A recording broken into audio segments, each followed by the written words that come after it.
Amaigri par 4 nuits et 5 jours, coincé dans un trou de blaireau bien trop petit pour lui, Igor retrouvait son maître et d'autres humains habillés bizarrement qui avaient l'air bien contents de le voir.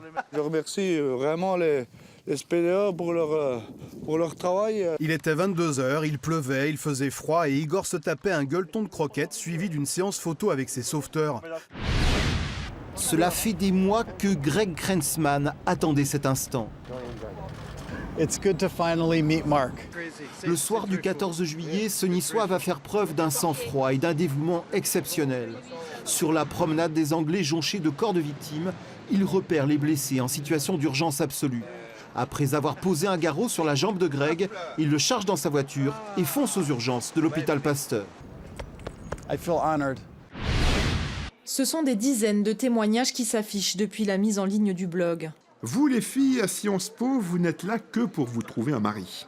L'Institut d'études politiques directement visé. Avec ce professeur, on nous expliquait qu'il fallait venir en exposé avec les garçons habillés en garçons et les filles en filles. Et les filles, ça voulait dire en jupe d'ailleurs, parce que le jury apprécie pouvoir regarder les jolies jambes des jolies filles. Le vintage, c'est cette petite musique entêtante qu'on vient fredonner pour soi tout seul. Vintage, comme les stéréoscopes ressurgis des étés 70s, le plaisir louche de loucher pour voir. Ou les planches pendues au tableau de la classe qui faisaient du moindre greffier le cousin déraisonnablement féroce des monstres jurassiques. Vintage comme le casque à mise en pli sur pied, emblème capillaire des virées à moto sans les virages et dans la cuisine.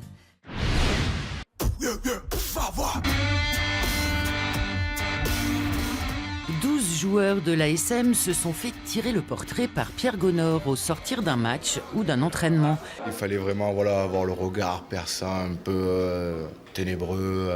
Alors c'est envie de rire, mais... Là on sortait d'un match, donc c'est assez particulier. À la sortie d'un match, on est marqué un peu.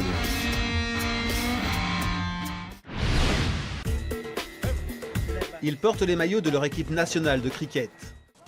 Ils sont une quarantaine à se retrouver sur ce terrain du sud de Rennes chaque week-end. La plupart sont donc afghans, ont une vingtaine d'années et ont fui la guerre dans leur pays.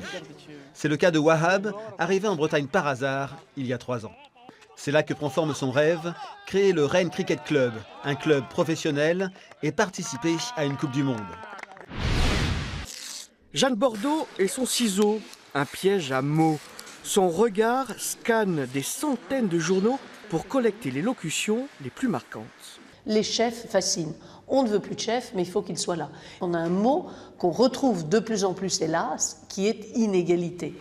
Un travail qui fait un peu penser à celui de Duchamp, un ready-made qui transformerait les objets de tous les jours en œuvres d'art. Des monolithes gelés, coupés, polis et sculptés. Au pied du Galibier, 20 artistes ont participé à ce 26e concours de sculpture sur glace.